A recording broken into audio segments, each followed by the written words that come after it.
श्रीशैलेशदयापात्रं धीभक्त्यादिगुणार्णवं यतीन्द्रप्रवणं वन्दे रम्यजामातरं मुनिम्। लक्ष्मीनाथसमारम्भां नाथयामुनमध्यमाम् अस्मदाचार्यपर्यन्तां वन्दे गुरुपरम्पराम्। यो नित्यमच्युतपदाम्बुजयुग्मरुक्म व्यामोहतस्तदितराणि तृणाय मेने।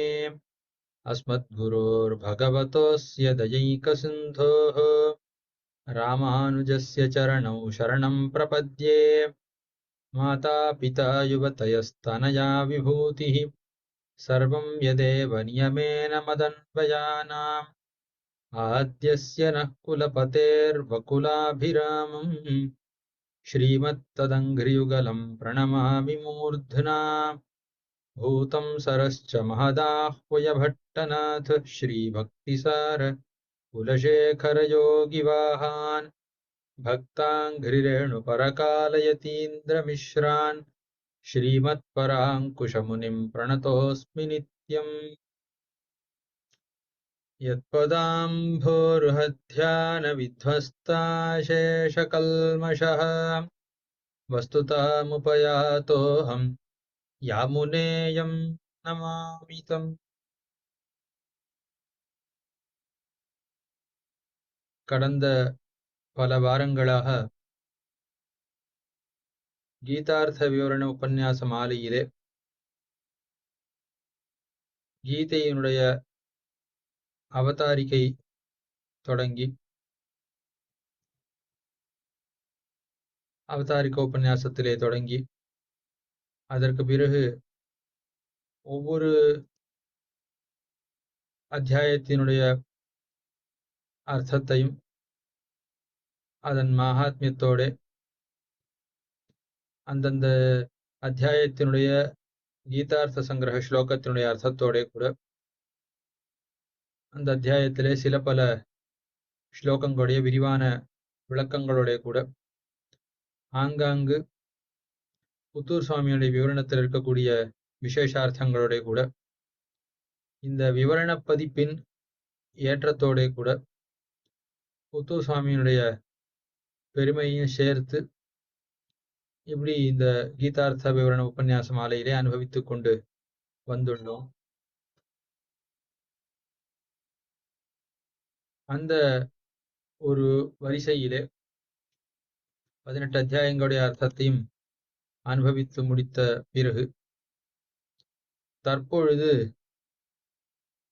நாம் இந்த கீதார்த்த விவரண பதிப்பிலே இடம்பெற்றுள்ள ஒரு உயர்ந்த கிரந்தத்தை அனுபவிக்க உள்ளோம். வாதிகேசரி அழிமனோளச்சியர் அருளி செய்த பகவத்கீதை வெண்பா என்கிற நூல்தான் அந்த கிரந்தம். அதிலே பொதுவா ஒரு கிரந்தத்தை நாமே இயற்றுதல்ங்கிறதே அரிது. அதுவும் பாட்டுக்களாலே இயற்றுதல்ங்கிறது அரிது. அதிலும் வெண்பா புலி, புலவர்க்கு வெண்பா புலின்னு சொல்லப்பட்ட வெண்பாவிலே இயற்ற வேணுங்கிற ஒரு நிர்பந்தம். அதுக்கு மேல அதுல என்ன விஷயம் இருக்க வேணும் என்னால் அது பகவத்கீதா ஸ்லோகங்களுடைய மொழிபெயர்ப்பாக அமைந்திருக்க வேணும், அதனுடைய கருத்துக்களை உள்ளடக்கி கொண்டிருக்க வேணுங்கிற ஒரு நிர்பந்தம், பெரிய ஒரு நிர்பந்தம். சம்ஸ்கிருதத்தில் இருக்கக்கூடிய ஸ்லோகங்களை தமிழ்ல பாட்டுக்களாக மாத்துவதற்கு பெரிய சாமர்த்தியம் வேணும். அதுவும் ஏதோ காவியங்கள்ல இருக்கக்கூடிய ஸ்லோகங்களை மொழிபெயர்த்தல்ங்கிறது வேறு. தத்துவங்களை, வேதாந்த கொள்கைகளை, ரொம்ப ஆழமான சாஸ்திரார்த்தங்களை உள்ளடக்கின பகவத்கீதை, அதனுடைய அர்த்தங்களை எல்லாம், ஸ்லோகங்களுடைய அர்த்தங்களை எல்லாம் உள்ளடக்கி கொண்ட பாட்டுக்கள், அவைகளை அமைத்தல் அதற்கு தனி திறன் வேணும். சம்ஸ்கிருத பாஷையினுடைய ரீதி நன்னா தெரிந்திருக்க வேணும். தமிழ் பாஷையினுடைய ரீதியும் நன்னாக புலப்பட வேணும். கீதா ஸ்லோகங்களுடைய கருத்துக்களும் நன்றாக நெஞ்சிலே தேங்கி இருக்க வேணும். அதை எப்படி வெண்பாவிலே அமைக்க வேணுங்கிற ஒரு நைபுண்யம், ஒரு திறனும் வேணும். இதெல்லாம் அமையப்பெற்று இந்த ஆச்சாரியர் வாதிகேசரி ஜீயர் இந்த கிரந்தத்தை நமக்காக அனுகிரகித்திருக்கிறார். அதிலும் இது வெறும் கீதையை அப்படியே மொழிபெயர்ப்பதோடு இல்லாமல் ஆளவந்தார் அருளி செய்த கீதார்த்த சங்கிரகம், எம்பெருமானார் அருளி செய்த ஸ்ரீ கீதா பாஷ்யம் என்கிறவத்தை அடியொத்தி அவர்கள் போன வழியிலே கீதா ஸ்லோகங்களுக்கு அர்த்தத்தை காட்டக்கூடியதாக அமைந்துள்ளது. சம்ஸ்கிருத ஞானம் இல்லாதவர்கள், தமிழ் மட்டும் அறிந்தவர்களும் கூட கீதையின் பொருளை கற்று உய்த்து உணர வேணும் என்கிற ஒரு விசாலமான திருவுள்ளத்தோடு இயற்றப்பட்ட ஒரு உயர்ந்த கிரந்தம் இது. இதுல சில இடங்கள்ல ஓரொரு ஸ்லோகத்தின் கருத்து ஓரொரு பாட்டால சொல்லப்பட்டிருக்கும். சில இடங்களிலே சில ஸ்லோகங்களுக்கு சேர்த்து ஒரு பாட்டாலே அர்த்தம் காட்டவும் பட்டுள்ளது. அப்படி அமைந்துள்ள இந்த பகவத்கீதை வெண்பா என்கிற ஒரு நூலை அனுபவிக்க உள்ளோம். இதுல முதல் பாட்டிலே கண்ணா நீ பார்த்தற்கு காத்தற்கு இனி துரைத்த தென்னார் திறமருளும் சீர்கீதை எண்ணாறு நன்பொருளை எங்கட்கு நாதா அருளுதலால் புன்பொருளில் போகா புலன் என்று கண்ணனை குறித்து அருளி செய்யக்கூடிய ஒரு பாட்டு. இனி அர்ஜுனனை ரட்சிப்பதற்காக, உண்மையில உலகத்தாரை வாழ்விப்பதற்காக கீதைங்கிற ஆச்சரியமான சாஸ்திரத்தை அனுகிரகித்தாய்.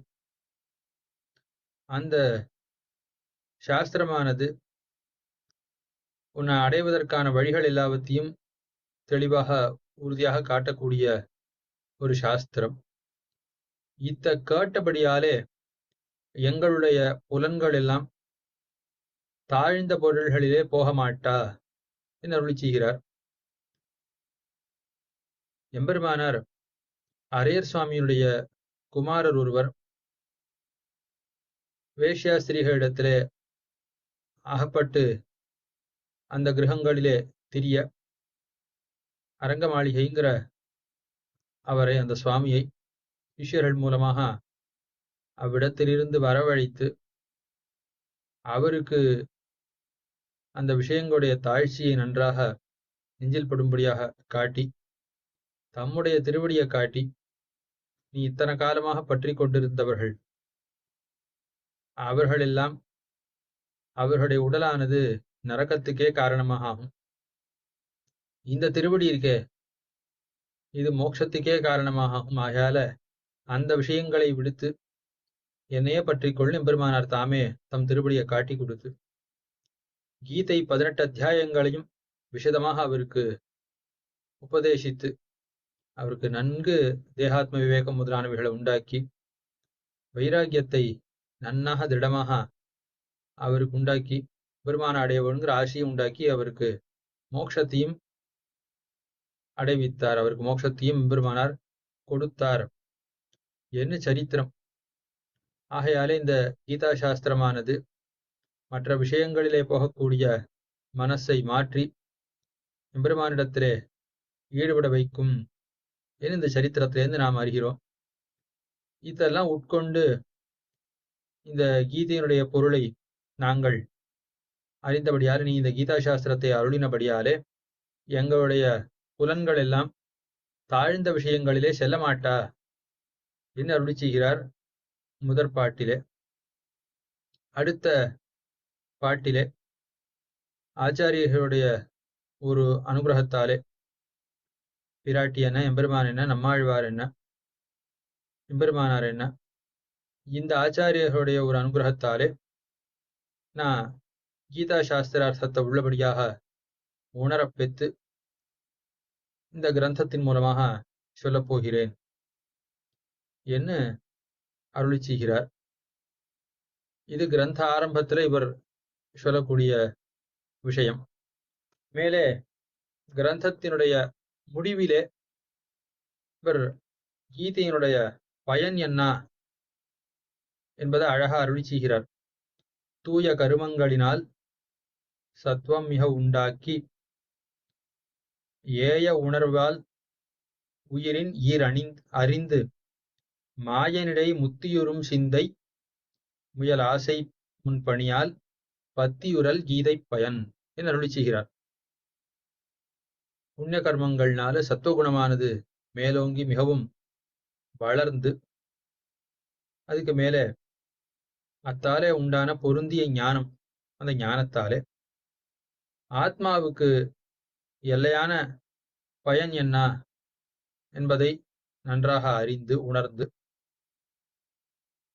முத்தியுறும் சிந்தை, எம்பெருமானிடத்திலே மோட்சத்தை விரும்பக்கூடிய மனம், அத்தோடே எம்பெருமான் திருவன்பே சென்று எம்பெருமான் நியமிக்க ஏவி அவன் கொடுக்கக்கூடிய அந்த கைங்கரியம், அந்த கைங்கரியத்தை செய்ய வேணும். அந்த செய்வதில் விருப்பம் இருக்க வேணும். ஆக அந்த மோட்சத்தை விரும்பக்கூடிய மனசோட இந்த கைங்கரியத்துல ஒரு ருச்சியோட பத்தி உரல், பக்திங்கிற பெரிய தனம் அத்தை பெறுதல் இருக்கே, அதான் கீதை பயன். ஆக எம்பெருமான உள்ளபடியாக உணர்ந்து, தன்னை உள்ளபடியாக உணர்ந்து, கைங்கரியத்துல ஒரு ருச்சியோட பெருமான அடைய வேணுங்கிற ஒரு ருச்சியோடைய பக்தியை அடைதல் இருக்கே, அதுதான் கீதா சாஸ்திரத்தினுடைய பிரயோஜனம் என்று மொத்த கீதையினுடைய பிரயோஜனத்தை அருளி செய்கிறார். அதுக்கு மேலே இந்த கிரந்தத்தை தாமியத்தவில்லை, பெருமான் தானே தம்மை கருவியாக கொண்டு இந்த நூல் பகவத்கீதை வெண்பாங்கிற நூலானது வெளிவரும்படியாக செய்தருளினான் என்ன நெஞ்சுள் கலந்தென்னை நேர் நினைத்து நூலிட்டு செஞ்சுடர் சேர் தாத்பரிய தீபத்தால் பஞ்சபரதம் தேர்ப்பாகன் கீதை சிறந்த பொருள் காட்டினான். நேர்ப்பாகு நன்றே இதுன்னு எம்பெருமானவன் பாண்டவர்களுக்கு தூதனாக, பாண்டவர்களுக்கு சாரதியாக இருக்கக்கூடிய கண்ணன் பெருமானவன் அவன்தான் தாத்பரிய தீபம்னு கீதையினுடைய தாத்பரியத்தை விளக்கு போல காட்டக்கூடிய இந்த நூல் மூலமாக கீதா சாஸ்திரார்த்தத்தை எம்பெருமான் தானே அழகாக அருளி செய்தான். அவன் அருளி செய்த பாங்கு எவ்வளவு அழகா இருக்கு, எவ்வளவுன்னா என்னை கொண்டு எம்பெருமான் இப்படி இந்த நூல் மூலமாக கீதார்த்தத்தை வெளியிட்டான் என்று அருளி செய்கிறார். கடைசியில சொட்டை மணவாள தூய்முனிவன் சொற்செய்த சட்டமருவும் தமிழ்ப்பாவால் கட்டழில் சீர் கோமான் அருள் கீதை கூறும் பொருளுணர்வார் சீமானடி சேர்வர் சென்னு என்று சொட்டை குலத்துல தாம் பிறந்தவராக தம்ம அருளி செய்கிறார். இப்படி சட்டமர்ஷன கோத்திரத்துல அவதரித்த ஐகிய மணவாள சீயர் அவர் இயற்றிய இந்த தமிழ் பாட்டு இது சட்டமருவும்னு அந்த தமிழ் பாட்டுக்கு உண்டான லட்சணங்கள்லாம் பொருந்தி அப்படி அமைந்த இந்த பகவத்கீதை வெண்பா, அந்த வெண்பா மூலமாக அழகான கல்யாண குணங்கள் நிறைந்து ஜெகத்தெல்லாம் ஆளக்கூடிய எம்பெருமான், அழகு நிறைந்தவன், அந்த எம்பெருமானுடைய கீதை, எம்பெருமான் அருளி செய்த அந்த கீதை, அந்த கீதையினுடைய பொருளை அறியக்கூடியவர்கள் சீமானடி சேர்வர் சென்னு அர்ச்சிராதி மார்க்கத்தாலே பெருமானை சென்று கிட்டி பெருமானுக்கு கைங்கரியம் செய்யப்பெறுவர்கள், பெருமானை அடைவர்கள் என பலம் சொல்லி தலை கட்டுகிறார் இந்த அழகிமனோட சீயர், ஆதிகேசரி சீயர். ஆக இப்படி இந்த கிரந்தத்தினுடைய வைபவத்தை சுருக்கமாக பார்த்தோம். இந்த கிரந்தத்தால சொல்லப்படுற விஷயம் என்னங்கிறதையும் சுருக்கமாக பார்த்தோம். இந்த கிரந்தத்தை 3 சுவாமிகளுடைய திருவாக்காலே அனுபவிக்க உள்ளோம். ஓரொரு ஷட்கத்தை அருள் செய்வதற்கும் ஓரொரு சுவாமி நமக்காக இசைந்துள்ளார். அதிலே தற்பொழுது முதல் ஷட்கம், முதல் 6 அத்தியாயங்கள், கீதையினுடைய முதல் 6 அத்தியாயங்கள், அந்த 6 அத்தியாயங்களுடைய அர்த்தத்தை நமக்கு அனுகிரகிப்பதற்காக திருச்சித்திரக்கூட்டம் சுவாமி எழுந்துள்ளிருக்கிறார். ஏவிஆர் சுவாமின்னு பிரசித்தராக இருக்கக்கூடிய சுவாமி. இவருடைய திருத்தகப்பனார் ஜெகத்தில் பிரசித்தராக எழுந்தருளியிருந்த வித்வான். அவர் இங்க திருச்சித்திரக்கூடத்தில் பரம்பரா பிராப்தமான கைங்கரியத்தை உடையவர். அங்கேயே சம்பிரதாயார்த்தங்களை அருளிச்செயல் முதலானவைகளை அதிகரித்து மேலே ஒரு 12 ஆண்டு காலம் ஸ்ரீபெரும்புதூர் பாடசாலையிலே நியாய வேதாந்த கிரந்தங்களையெல்லாம் பற்பல மகான்களுடைய அனுகிரகத்தாலே அதிகரித்து அதற்கு பிறகு தம்முடைய வாசஸ்தானத்துக்கு எழுந்தருளி அங்கு பாடசாலைகளையும் சரி திருமாளியிலையும் சரி பலவிதமாக சம்பிரதாய பிரச்சாரம் சாஸ்திர பிரவர்த்தனம் இவைகள்லாம் செய்து போந்தவர். பலவிதமாக திவ்ய தேசங்களிலே பற்பல கைங்கரியங்களை சம்பிரோக்ஷணங்களை நிகழ்த்தி அருளினவர். விசேஷித்து திருச்சித்திரக்கூடத்தில் அங்கே பெருமானுக்கு யாராலையும் எந்த ஒரு ஆபத்தும் நேராதபடியாக பற்பல விதமாக சம்பிரோக்ஷணாதிகள் எல்லாம் கைங்கரியங்கள் எல்லாம் செவ்வனே நிகழ்த்தி அருளினவர். அவருடைய திருத்தாப்பனார் தான் தற்பொழுது உபன்யசிக்க இருக்கக்கூடிய ஏவிஆர் சுவாமி. இவரும் திருத்தாப்பனாரிடத்திலேயே சம்பிரதாயார்த்தங்கள் எல்லாம் கத்து அண்ணாமலை பல்கலைக்கழகத்திலே ஒரு பேராசிரியராக பணிபுரிந்து இவர் பல இடங்களிலே மாநாடுகளில் சம்பிரதாய பிரச்சாரத்தை பலவிதமாக செய்தருளி உள்ளார். புத்தூர் சுவாமியோட சேர்ந்து பல இடங்களிலே சம்பிரதாய பிரவர்த்தனம் பலவிதமாக மாநாடுகள் மூலமாக மற்றும் பல விதங்களிலே செய்தருளி உள்ளார். பற்பல திவ்ய தேசங்களிலே பல கைங்கரியங்கள் சம்பிரோஷணங்கள் முதலானவற்றிலே பெரிய பங்கு வகித்திருக்கக்கூடிய சுவாமி. தமிழ்நாட்டிலே பலவிடங்களிலே பலவிதமாக சம்பிரதாய பிரச்சாரத்தை பல வருஷங்களாக செய்து வரக்கூடிய சுவாமி. திவ்யதேச கைங்கரியங்களா இருக்கட்டும், இல்லை உபன்யாசங்களா இருக்கட்டும், மாநாடுகளா இருக்கட்டும், இப்படி பலவிதமாக செய்து வரக்கூடிய சுவாமி. அந்த சுவாமி தம்முடைய திருநக்ஷத்திரத்தையும் பொருட்படுத்தாது புத்தூர் சுவாமியிடத்திலே தமக்கு இருக்கக்கூடிய ஒரு மிகுந்த பிரீத்தியினாலும் அடியனுடைய திருத்தாப்பனாரிடத்திலே அவருக்கு இருக்கக்கூடிய ஒரு பிரீத்தியினாலும் தம்முடைய திருமையில் இருக்கக்கூடிய சிரமத்தையும் பொருட்படுத்தாமல் தற்பொழுது புண்ணியசிக்க எழுந்தருளியிருக்கிறார். அந்த சுவாமிக்கு கிருத்தஜதைகளையும் பிரணாமங்களையும் தெரிவித்துக் கொள்கிறோம். மேல சுவாமியுடைய திருவாக்க அனுபவிக்கலாம். ஸ்ரீசைலேஷதயாபாத்திரம் திபக்தியாதிகுணார்ணவம் இதேந்திரப்ரவணம் வந்தே ரம்யஜா மாதரம் முனிம் லக்ஷ்மீநாதசமாரம்பாம் நாதயாமுனமத்தியமாம் அஸ்மதாச்சாரியபர்யந்தாம் வந்தே குருபரம்பரா.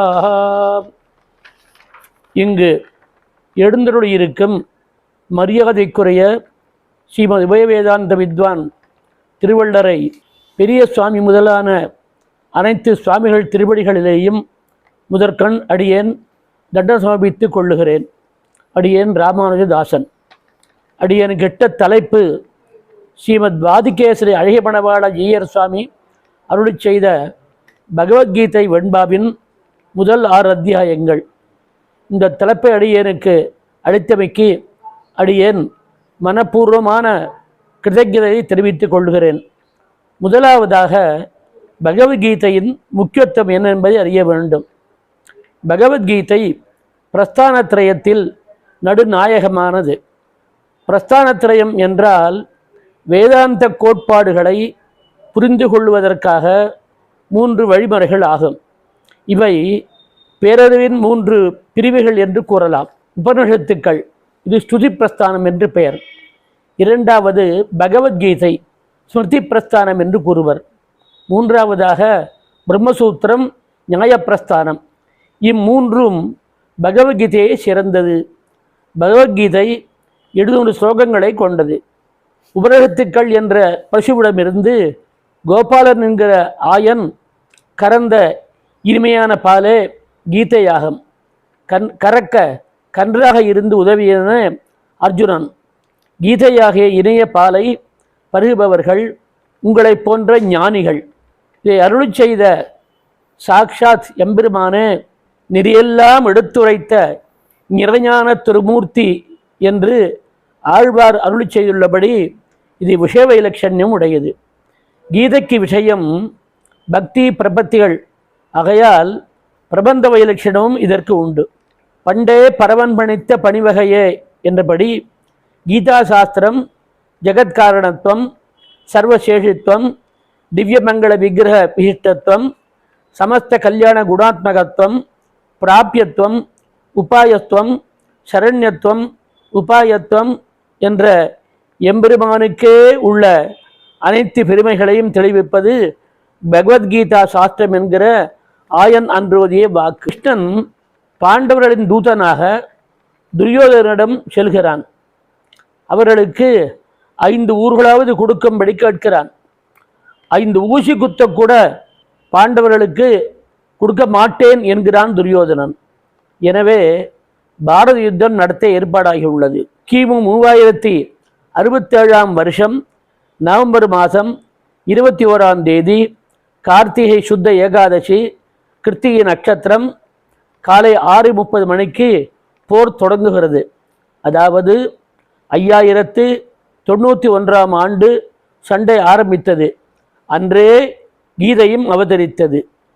யுத்தகலத்தில் துரியோதனன் பாண்டவர் சேனையைக் கண்டு பயந்து வெற்றி காண முடியாது, தன்னை காப்பாற்ற வேண்டும் என்று தன் சேனை தலைவரை வேண்டுகிறான். அவனை உற்சாகப்படுத்த பீஷ்மர் சிம்மநாதம் செய்கிறார். அர்ஜுனன் நிலையை சுவாமி பாஷ்யக்காரர் சத்து பார்த்தோ மகாமனா பரம காருணிகோ தீர்க்கபந்து பரம தார்மிகா உபாவிஷதி என கொண்டாடி இருக்கிறார். சது பார்த்தோ துரியோதனன் போலில்லை அர்ஜுனன், இவன் சிறந்த வில்லாளி என்பதை துக்காரம் காட்டுகிறது.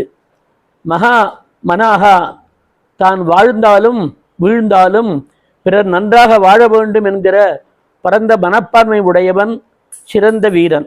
போரில் இவனால் ஆகாது ஒன்றுமில்லை.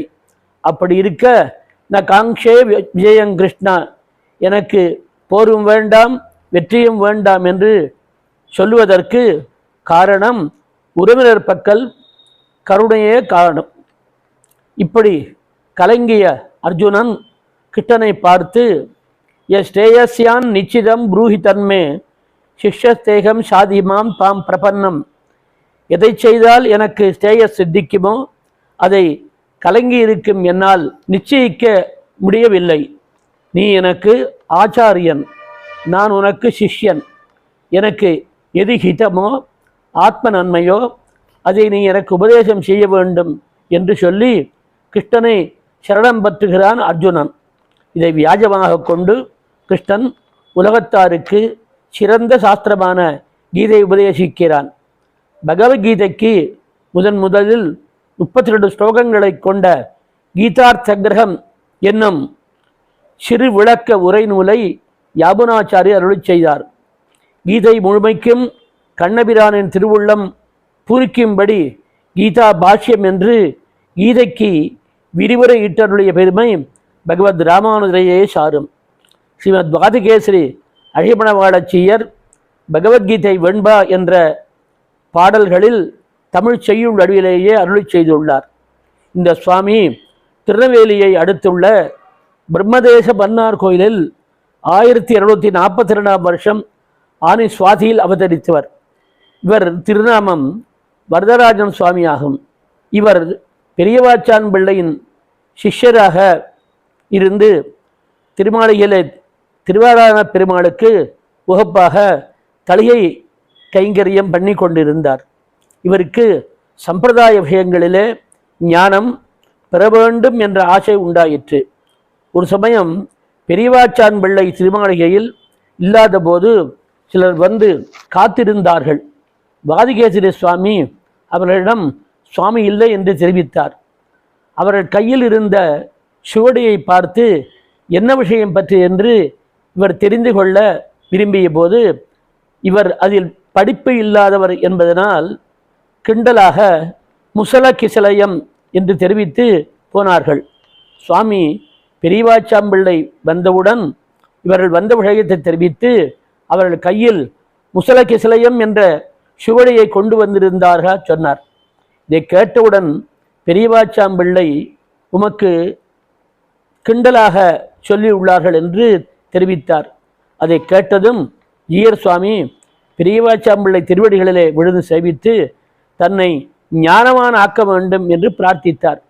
சுவாமி பெரியவாச்சாம்பிள்ளையும் இவர் மீது அக்கறை கொண்டு அக்ஷராபியாசம் செய்வித்து காவியம், நாடகம், அலங்காரம், தர்க்கம், மீமாம்சம் மற்றுமுள்ள சாஸ்திரங்களை எல்லாம் சொல்லிக் கொடுத்து இவர் பெரிய ஞானவான் ஆனவுடன் சந்நியாச வாங்கி கொள்ளும்படி நியமித்து அதன்படியே சந்நியாசம் வாங்கி கொண்டு அழகிமணவாள ஜீயராக ஆனார். அந்த நிலையில் பலரோடு வாதங்கள் செய்து வெற்றி பெற்று அதனால் வாதிகேசரி வாதத்தில் வெற்றி பெற்ற சிங்கம் என்று புகழப்பெற்றார். இந்த சுவாமி 17 நூல்கள் எழுதியுள்ளார்.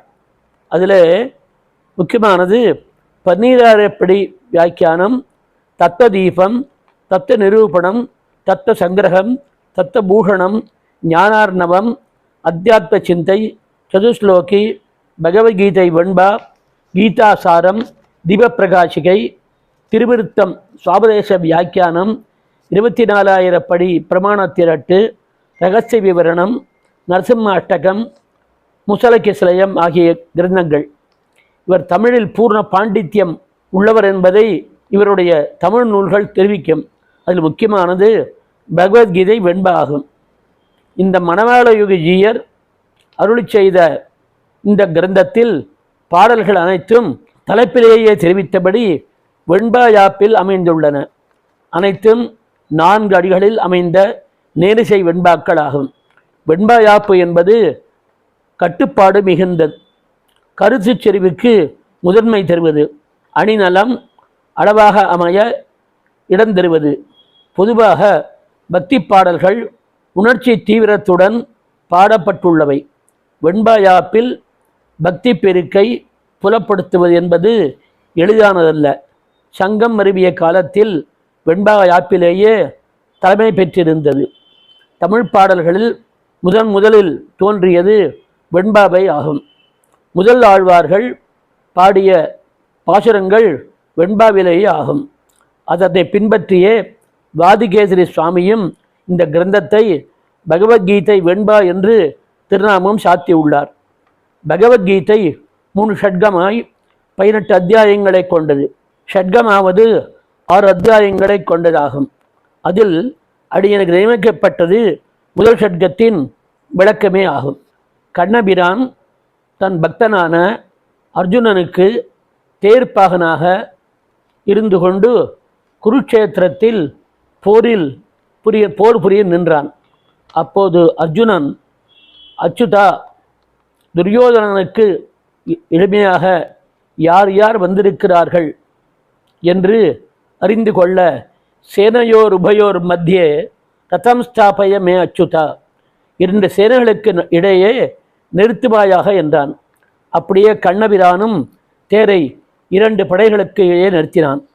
உடனே அர்ஜுனன் போர்க்களத்தில் வந்திருப்பவர்கள் ஆச்சாரியர்களாகவும் தந்தைகளாகவும் புத்திரர்களாகவும் பேரன்களாகவும் தோழர்களாகவும் இருப்பது கண்டு அவர்களிடம் இரக்கங்கொண்டு மனத்தினால், கண்ணா, போர் புரிய நிற்கும் இந்த உற்றார் உறவினர்களை காணவே எனது காண்டீபம் தனுசு கையிலிருந்து நழுவுகிறது, தேகம் நடுங்குகிறது, மனம் குழம்புகிறது.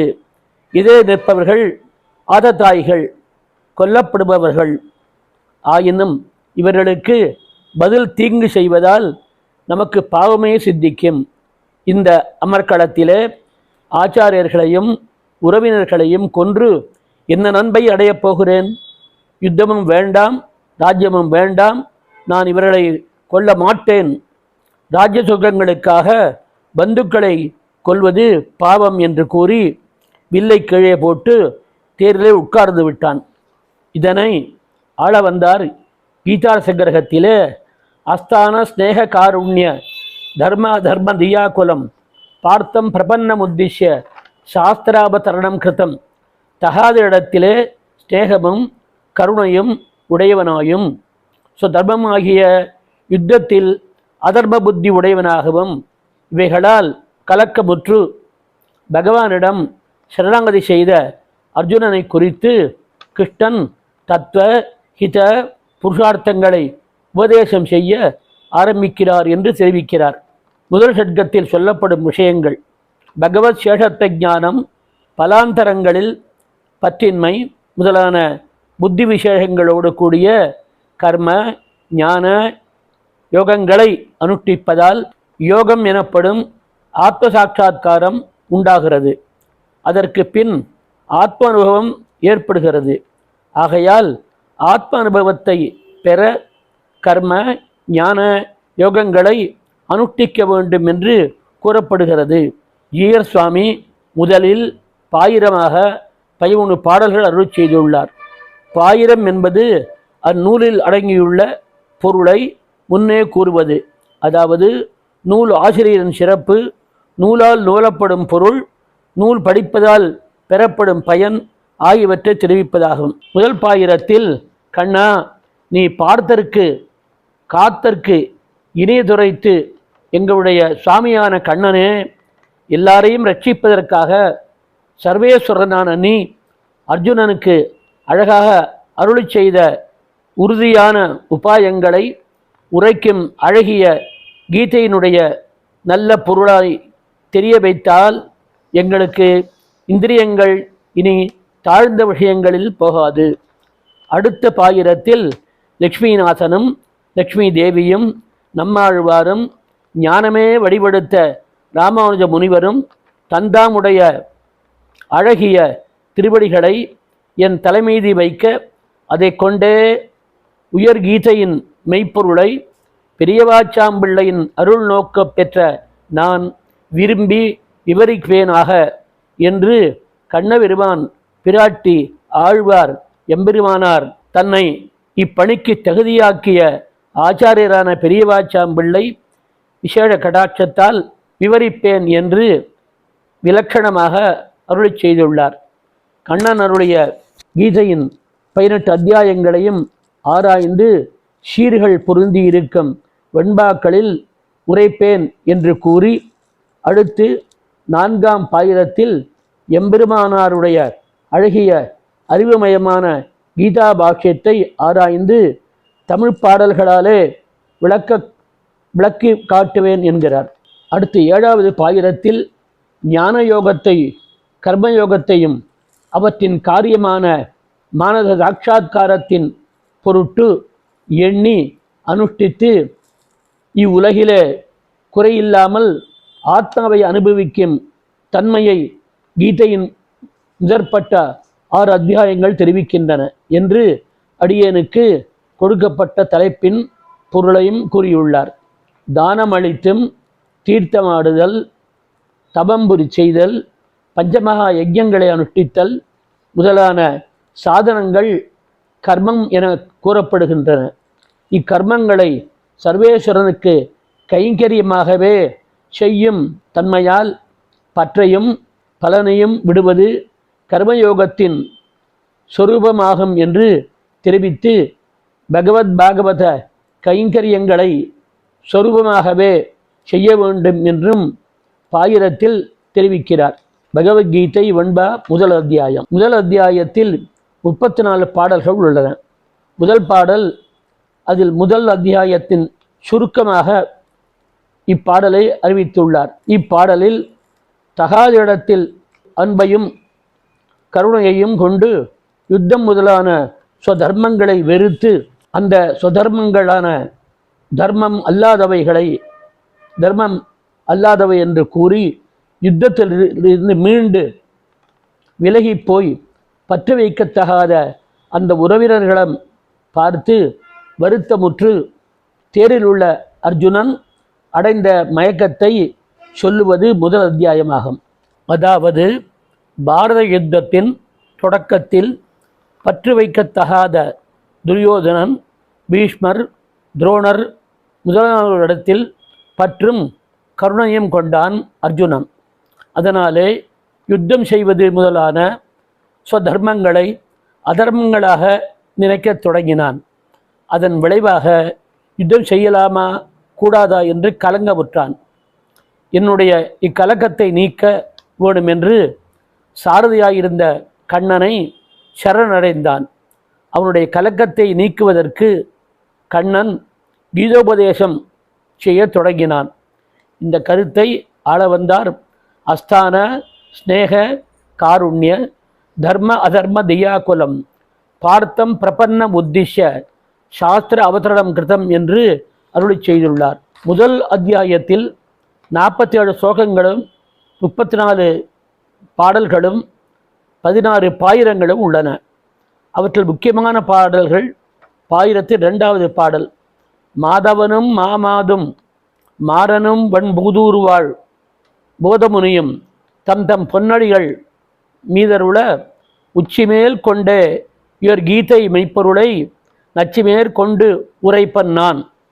இதில் லக்ஷ்மிநாதனும் லக்ஷ்மி தேவியும் நம்மாழ்வாரும் வன்மைமிக்க பெரும்பூதூரில் வாழும் ஞானமே வழிவடுத்த ராமானுஜ முனிவரும் தந்தாமுடைய அழகிய திருவடிகளை என் தலைமீதி வைக்க அவற்றை என் தலை உச்சியில் கொண்டே உயர்ந்த கீதையின் உண்மை பொருளை பெரியவாச்சாம்பிள்ளையின் அருள் நோக்கு பெற்ற நான் விரும்பி விவரிப்பேன் ஆக. இந்த பாயிரமே பரம விலட்சணமாக லக்ஷ்மிநாத சமாரம்பம் போலவே அமைந்துள்ளது, நமக்கு வழிகாட்டியாக அமைந்துள்ளது. அதோடு 4வது பாயிரத்தில் அர்ஜுனனுக்கு திருத்தேர் தட்டின் மீது இருந்து கொண்டு வேதத்தின் பொருளை தெரியும்படியாக சொன்ன அனைவராலும் புகழப்படுகின்ற கண்ணன் அவருடைய கீதையின் பொருளை பாஷ்யத்தின் மூலம் விளக்கிய ஸ்ரீபெரும்புதூரில் அவதரித்த எம்பெருமானாருடைய அருளால் உண்டான அறிவுமயமான பாஷ்யத்தை ஆராய்ந்து அழகிய தமிழ் பாடல்களாலே விளக்கி காட்டுவேன் என்கிறார்.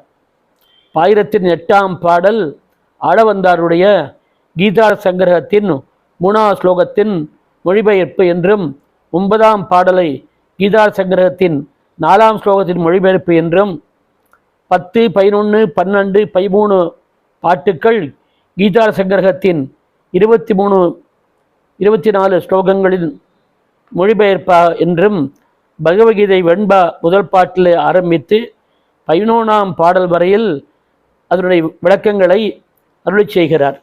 பீஷ்மர் முதலானோர் அங்கு தலைவர்களாகவும் வர்ணித்து எல்லா புறத்திலும் சிங்கநாதத்தை ஒலித்து துரியோதனனை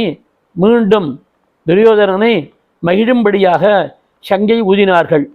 12ஆம் பாடலில் அந்த யுத்த பூமியில் வெள்ளை குதிரைகளால் அலங்கரிக்கப்பட்ட தேரின் மேல் அருகில் அமர்ந்திருக்கும் கண்ணனும் அர்ஜுனனும் அழகிய தாமரைகளில் அன்னம்போல் உள்ள ஓங்கும் ஒலியை உடைய சங்கங்களை மலர் போன்ற கைகளினால் தன் முகங்களில் வைத்து பாஞ்சஜன்யத்தை கண்ணனும் தேவதத்தம் என்னும் சங்கை அர்ஜுனனும் சேர்ந்து ஊதினார்கள்.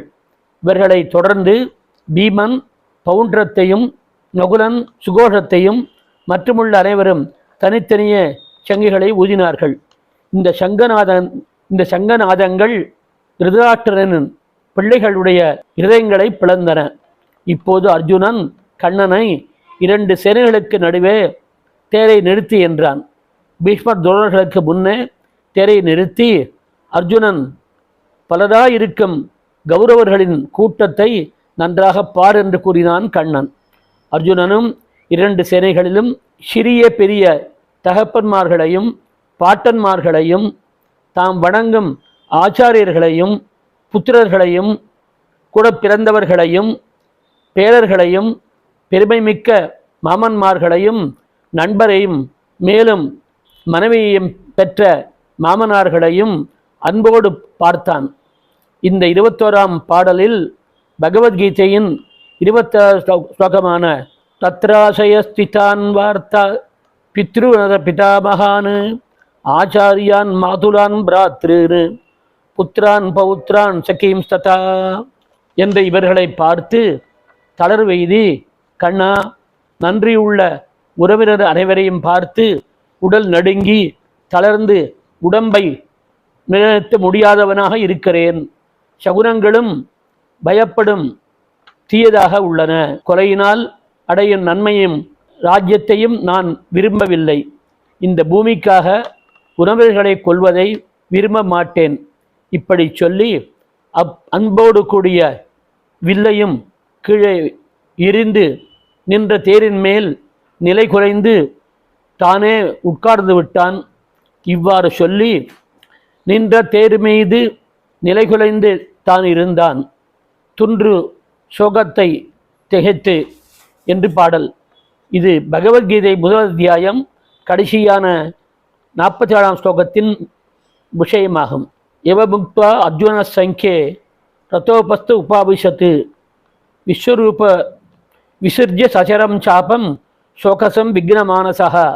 இங்கு சுதர்சன சுவாமி சாதிப்பது இவ்வத்தியாயத்தின் சாரார்த்தமாவது உதாரமான மனத்தை உடையவனும் உறவினரிடம் பெரும் காதல் கொண்டவனும் அறவழியில் நிற்பவுமான அர்ஜுனன் திருதராட்சர்களாலே அரக்கு மாளிகைக்கு தீயிடுவது முதலான மிக கொடிய வதோபாயங்களால் பலமுறை வஞ்சிக்கப்பட்ட போதிலும் உறவினரான அவர்களிடம் அன்பும் கருணையாலும் மிகவும் சோகமுற்று நான் போர் புரிய மாட்டேன் என்று கூறி அம்போடு கூடிய வில்லை கைவிட்டு தேரில் உட்கார்ந்து விட்டான் என்று தெளிவாக கூறியுள்ளார்.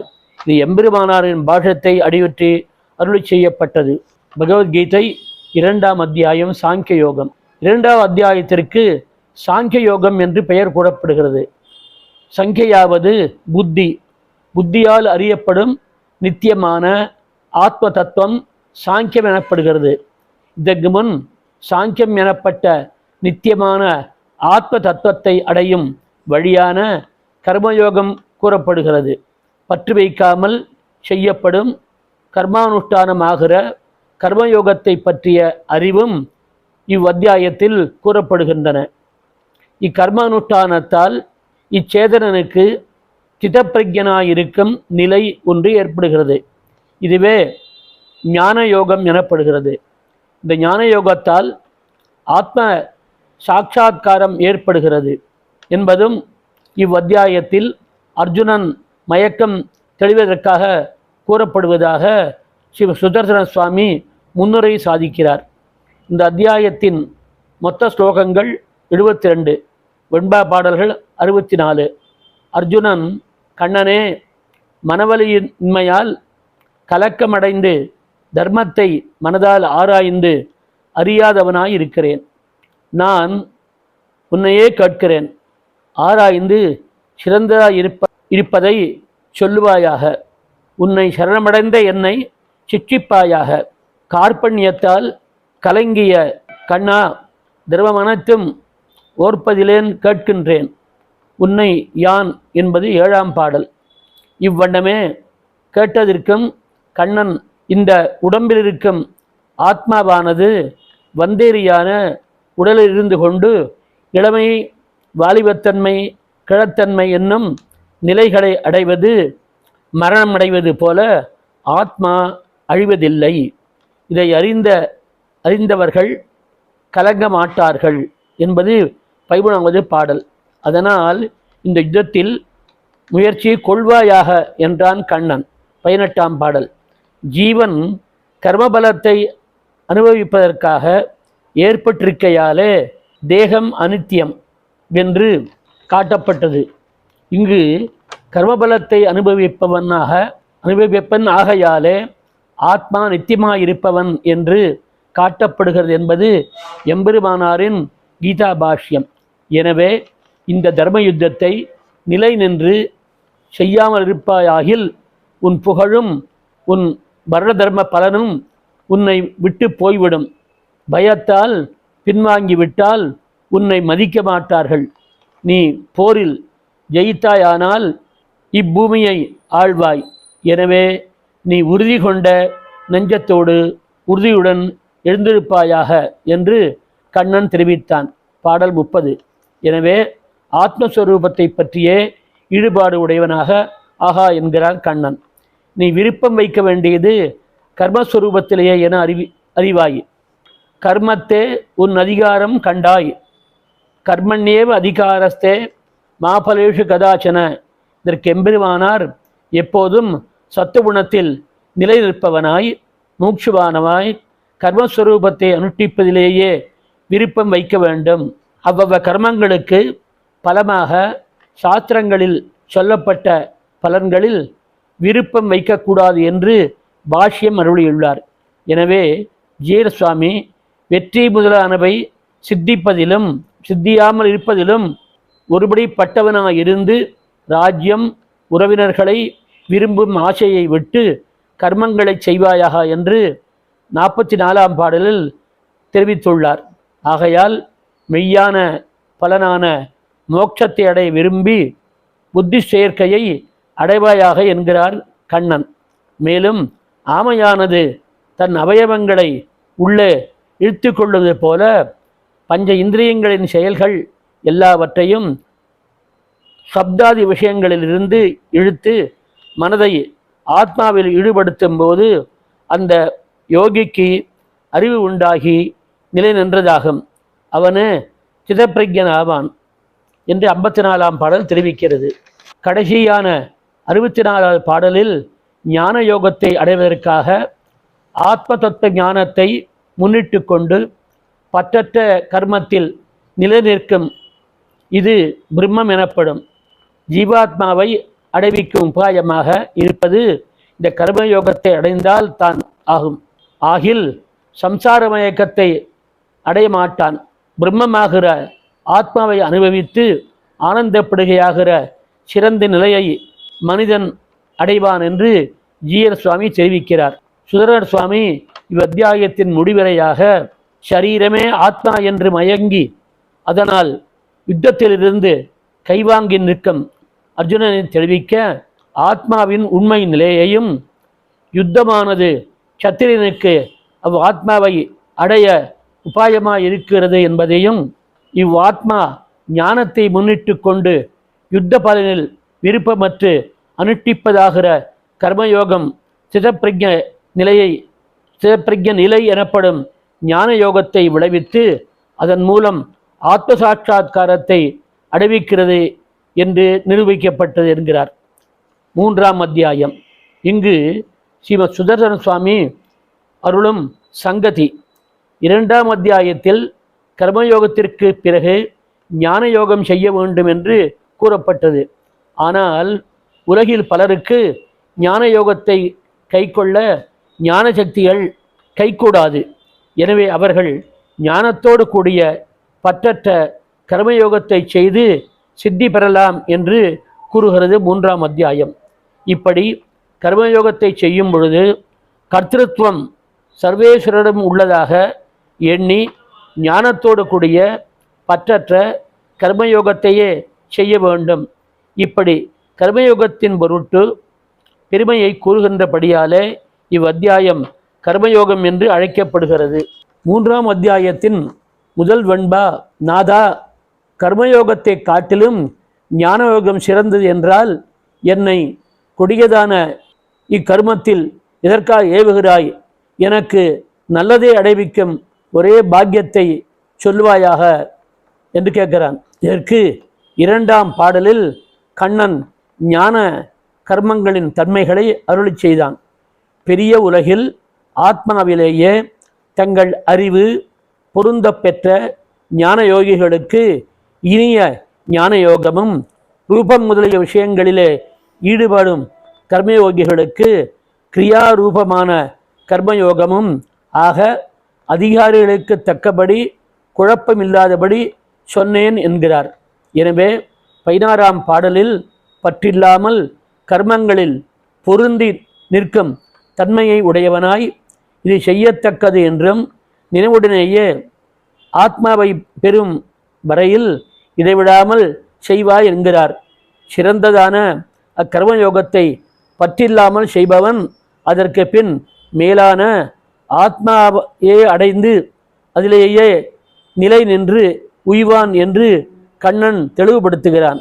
மேலும் 17ஆம் பாடலில் முற்காலத்தில் ஜனகர் முதலான ஞானிகளும் குறிக்கொண்டு செய்யப்படும் கர்மயோகத்தையே ஞான யோகத்தின் பயனான ஆத்ம தரிசனத்தை பெற்றனர்.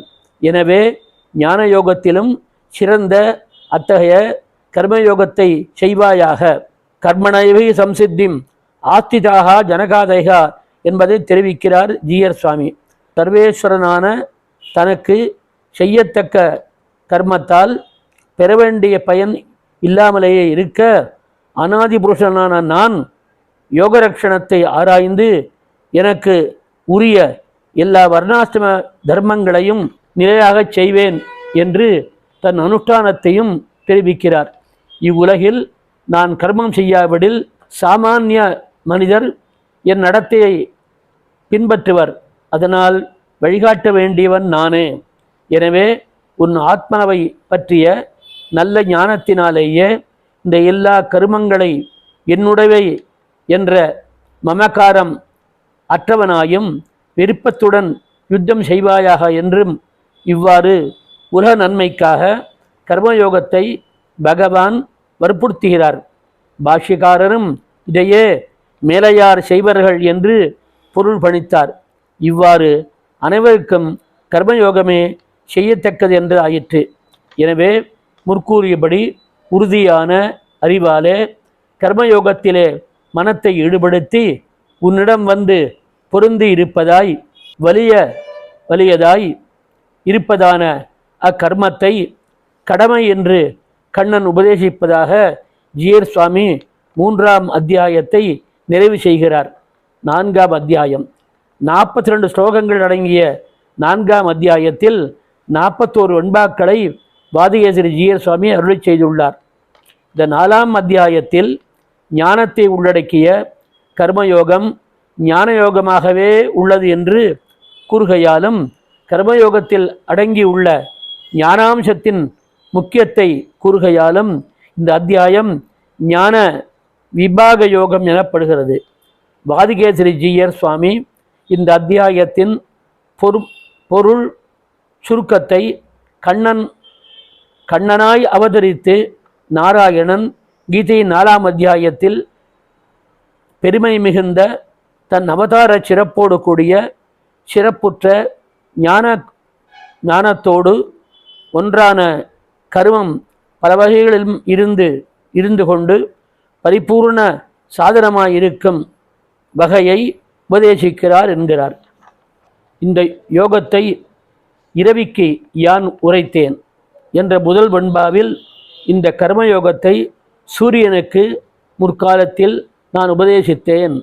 அவ்வுபதேசம் கைவந்த சூரியன் தன் மகனான வைவஸ்வத மனுவுக்கு உபதேசித்தான்.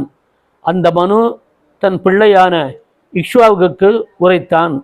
இவ்வண்ணமாக இக்கர்மயோகம் பரம்பரையாக உபதேசிக்க பெற்று வந்தது என்று கண்ணன் அர்ஜுனனுக்கு தெரிவித்தான். அதனை இப்போது நான் உனக்கு உபதேசித்தேன் என்றான்.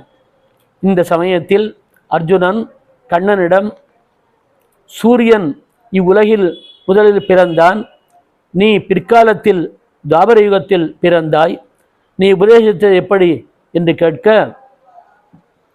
பரமாத்மாவான கண்ணன், என்னுடைய பிறப்புகள் பலவாக இருக்கின்றன, பகூனிமே வியதீதானி ஜென்மானி என்று தொடங்கி ஜென்ம கர்மச்சமே திவ்யம் என்னும் அளவாக விடை கூறி என்னுடைய சங்கல்பமாகிற தன்மையை கொண்டே எல்லா விதமான பிறப்புகளையும் எடுத்துக்கொள்கிறேன்.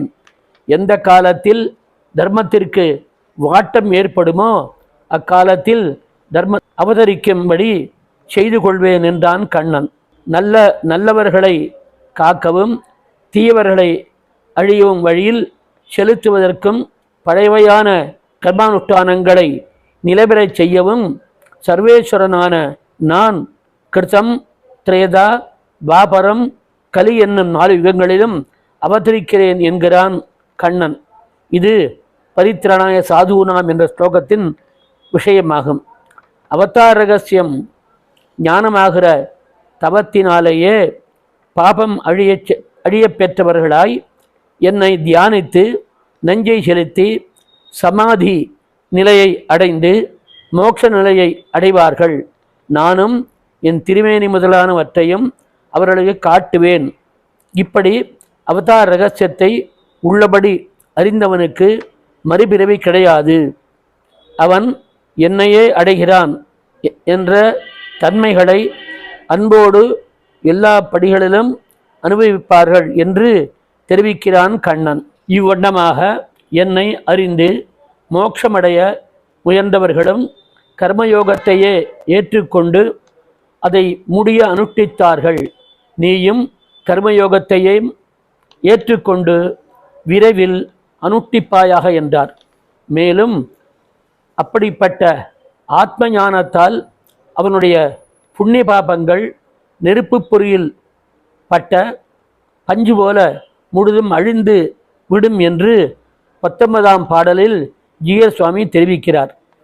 22ஆம் பாட்டில் அவன் சம்சார பந்தத்தால் கட்டுப்பட மாட்டான், அவனுடைய புண்ணிய பாபங்கள் முழுவதும் உருக்குலைந்து அழியும், அதனால் சிறந்த பிரம்மமாயிருக்கும் தன்மையை பெறுவான். எனவே ஆச்சாரியனின் திருவடிகளை வணங்கியும் சிந்தையுடன் கேட்டும் கைங்கரியங்கள் செய்து நீ ஆத்மாவை பற்றிய அவ்வறிவை அறிவாயாக. அவ்வறிவிலேயே பிராபிய தசையும் அறிவுமயமான ஆத்ம சாட்சா்காரமாகும். அப்படிப்பட்ட மோட்சோபாயமான புத்தியுடைய கூடிய கர்மயோகத்தை செய்வதற்காக நீ எழுந்திருப்பாயாக என்று கடைசி பாடலான 41இல் கண்ணன் அறிவித்து நான் 4ஆம் அத்தியாயத்தை முடிக்கிறார் என்கிறார் வாதிகேசரி ஜீயர் சுவாமி. 5ஆம் அத்தியாயம் கர்ம சந்நியாச யோகம். கர்மயோகம் அனுஷ்டிக்க எளியது என்றும் ஞான யோகத்தை காட்டிலும் ஆத்ம சாட்சா்காரமாக பகவ பலனை விரைவில் அழியக்கூடியது என்றும் கர்மயோகத்தை அனுஷ்டிப்பவன் நான் கர்த்தாவல்லன் என்றும் அனுசந்திக்க வேண்டிய பிரகாரத்தையும் சுத்த ஆத்மாக்கள் யாவும் சமம் என்று நினைக்க வேண்டிய கர்மயோகியின் நிலையை பற்றியும் இவ்வத்தியாயத்தில் கூறப்படுகிறது. அத்தியாயத்தின் தொடக்கத்தில் கர்ம சந்நியாசமாகிற ஞான யோகத்தை பற்றி கூறுவதாலும் நான் கர்த்தாவல்லன் என்று கர்மயோகி நினைப்பது கர்ம சந்நியாசம் என்றும் கூறலாம். ஆகையாலும் இவ்வத்தியாயம் கர்ம சந்நியாச யோகம் எனப்படுகிறது. இந்த 5ஆம் அத்தியாயத்தில் கர்மயோகமானது ஆத்மாவை அடைவிக்கும் சாதனமாகும்போது ஞான யோகத்தையும் காட்டிலும் விரைவிலேயே பயனை அளிக்கிறது என்றும் கர்மயோகத்தில் அடங்கிய அகிருத்துவ அனுசந்தானத்தின் தன்மையையும் விளக்கப்பெற்று இக்கர்மயோகத்தால் பெறப்படும் ஆத்ம சாட்சா்காரம் நன்கு விவரிக்கப்படுகிறது. கர்மயோகமே ஞான யோகத்தை காட்டிலும் சீக்கிரத்திலேயே ஆத்ம சாட்சா்காரத்தை உண்டாக்கும் என்று கர்மயோகத்தின் சிறப்பை எடுத்துரைக்கிறான் கீதாச்சாரியனான கண்ணன். இவ்வத்தியாயத்தில் உள்ள ஸ்லோகங்கள் 29, வெண்பா பாடல்கள் 27. இவ்வத்தியாயத்தின் முதல் வெண்பா பாடலில் அர்ஜுனன் கண்ணனே கர்மயோகத்தை விட்டு செய்யும் ஞான யோகமே சிறந்தது என்றும் அதற்கு பின்னும் கர்மயோகமே ஒப்பற்றது என்றும் கூறுவதில் ஏதாவது ஒன்றை உரைப்பா என்று கேட்டான். அதற்கு சர்வேஸ்வரனான கண்ணன் முன்னதாக அவசியம் அனுஷ்டிக்க வேண்டிய கர்மயோகத்தை அனுஷ்டிக்காவிடில் இவ்வுலகில் தக்கதான ஞான யோகம் அடைய அரியதாயிருக்கும். இதற்கு மேலே கர்மயோகத்தை அனுஷ்டிப்பவன் உயர் முனிவனாகி பிரம்மம் எனப்படும் உயர் ஆத்மாவை காண்கிற பலனை விரைவிலே அடைந்து விடுவான். இவன் தாமரை இலையில் ஜலம் போல தேகாத்ம மயக்கமாகிற பாவத்தினால் தொடப்பட மாட்டான். இந்த ஆத்ம தரிசனத்தாலேயே அழிவில்லாமல் வரும் ஆத்மானுபவ சுகத்தை அடைவான் என்று 20ஆம் பாடலில் தெரிவிக்கிறார் ஜீயர் சுவாமி. இந்த ஆத்மானுபவத்தையே போக்கியமாக கொண்டவன் அதையே போகஸ்தானமாக போகோபகரணமாக கொண்டு பிரம்மம் எனப்படும் சுத்தாத்ம ஸ்வரூப நிலையை அடைவார். அந்த சுத்தாத்ம தான் அனுபவிக்கப்படும் என்று 23ஆம் பாடலில் தெரிவிக்கிறார் ஜீயர் சுவாமி. இப்படிப்பட்டவர்களுக்கே முடிவில்லாது அனுபவிக்க ஆத்மானுபவ சுகம் நீண்டு செல்லும் என்று சொல்லி 27ஆம் பாடலில் யாகங்களையும் தவங்களையும் ஏற்றுக்கொள்பவனாய் எல்லா உலகத்தையும் தன்வசப்படுத்தி கொண்டு எல்லா உயிர்களுக்கும் அனாதி உறவினான என்னை அறிந்த நல்லவனே சாந்தியை நன்கு அடைவான் என்று கண்ணன் கூறுவதாக தெரிவித்து 5ஆம் அத்தியாயத்தை நிறைவு செய்கிறார் ஜீயர் சுவாமி. ஆக கர்ம சந்நியாச யோகமாகிற இவ்வத்தியாயத்தில் கர்மயோகத்தில் அடங்கிய ஞானத்தின் பெருமையை விளக்கப்பட்டதாயிற்று என்று ஸ்ரீ சுதர்சன சுவாமி 5ஆம் அத்தியாயத்தை நிறைவு செய்துள்ளார். 6ஆம் அத்தியாயம் அத்தியாத்ம யோகம். முன் 5 அத்தியாயங்களில் கர்மயோக சாத்தியமான ஞான யோகமும் ஆத்ம யாதாத்ம ஞானமாகிற அங்கத்தோடு கூடிய கர்மயோகம் விவரிக்கப்பட்டன.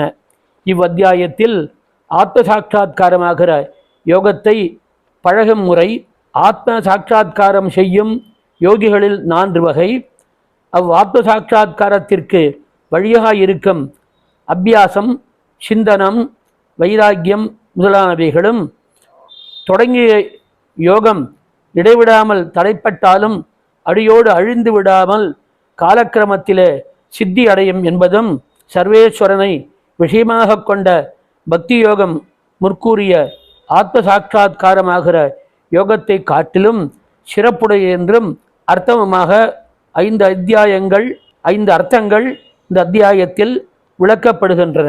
6ஆம் அத்தியாயத்தின் முதல் வெண்பாவில் கர்மங்களுக்குரிய சொர்க்கம் முதலிய தாழ்ந்த பலன்களை விரும்பாமல் சொர்க்காதிகளும் அனித்தியம் என்று மனதில் கொண்டு கர்மயோகத்தை அனுஷ்டிப்பவர்கள் எவனோ அவனே நன்மை மிக்க ஞான யோகத்தையும் செய்வான் என்றும், கூர்மையான அறிவை சொரூப நிரூபகமாக கொண்ட ஞான யோகம் என்று எதை அறிவாளிகள் வழங்குவார்களோ பெரிய அறிவை தன்னுள் அடக்கிய கர்மயோகமே அதுவாகும். மேலும் நன்மை விரும்பி நண்பன் எதிரி தீமைகளில் தொடர்பு இல்லாதவன், புகழத்தக்க நடுநிலையாளன், தன்னிடம் இயற்கை அன்புடையவன், நற்கர்வமே செய்யும் நல்லோர், தீகர்வமே செய்யும் பாவிகள் ஆகிய இவர்கள் அனைவரிடத்திலும் ஒத்த நெஞ்சை உடையவன், யோகாபியாசம் செய்யத்தக்கவர்களில் மிகச் சிறந்தவன் என்று கூறுகிறார் கண்ணபிரான் பாடல் 9.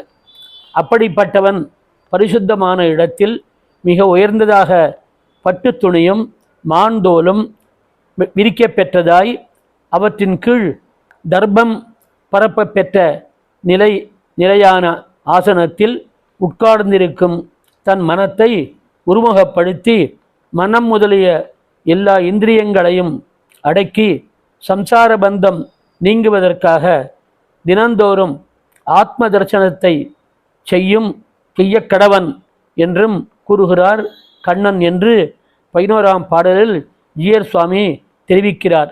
இவ்வண்ணமாக மனதை எப்போதும் என்னிடம் செலுத்துகின்ற யோகியானவன் தன் மனத்தை நிலைநிறுத்தி ஆனந்தத்தின் மேலான நிலையாயிருப்பதாய் தன்னிடம் இருப்பதான ஷடூர்மி சாந்தியை தானே அடைவான் என்றும் கண்ணன் தெரிவிப்பதாக ஜீயர் சுவாமி 13ஆம் பாடலில் அறிவிக்கிறார். இவ்வாறு மனமானது ஆத்மஸ்வரூபத்திலும் எப்போதும் நிலை நிற்குமோ அப்போது யோகி என்றும் பெயரை உடையவனாகிறான் என்றும், ஞானப்பெருக்கம் பெற்று ஆத்மாவை அனுபவித்து அளவற்ற இன்பத்தை உடையவனாகிறான். இப்படிப்பட்டவன் தன்னோடு சாமியத்தை அனுசந்திப்பவனாகவே வாழ்கிறான் என்கிறார் கண்ணன். அப்போது அர்ஜுனன், கண்ணா, இந்த யோகத்தை சத்தையோடு தொடங்கியவன் அபியாசம் இல்லாமையாலே தொடரப் பெறாமல் நழுவப் பெற்றதாய் எந்த கதியை அடைவான் என்று கேட்டான். அதை கண்ணன் அவன் முதற்பிறவியின் பயனில் பேரறிவுடைய யோகிகளின் குலத்தில் பிறந்து அந்த யோகத்தின் நிலை நிற்பவனாகவே ஆகிவிடுவான். எனவே நீ தகுதி பெற்று சிறப்புற்று யோகத்தையே அனுஷ்டிப்பாயாக என்று கண்ணன் உபதேசித்தான்.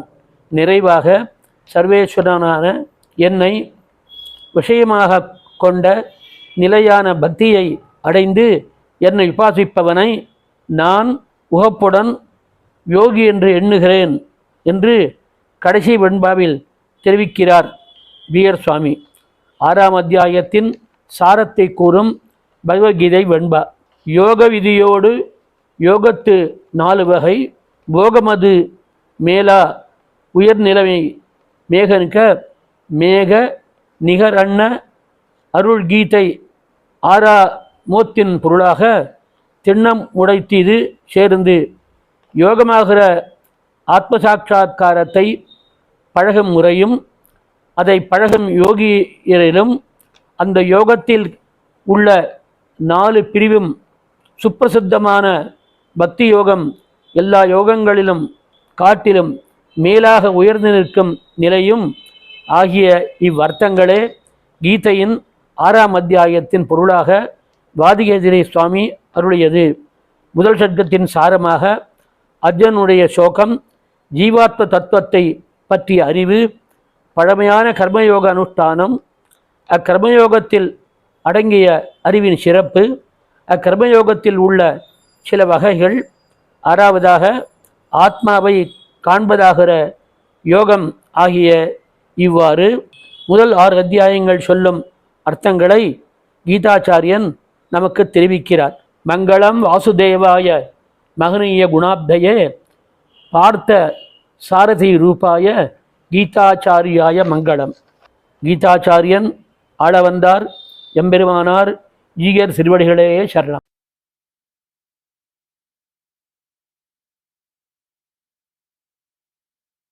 அடியன் ஆரம்பத்தில் விண்ணப்பிக்கும் காலத்தில் ஒரு விஷயத்தை மட்டும் சிறிதும் தவறாக விண்ணப்பித்து விட்டேன். அதாவது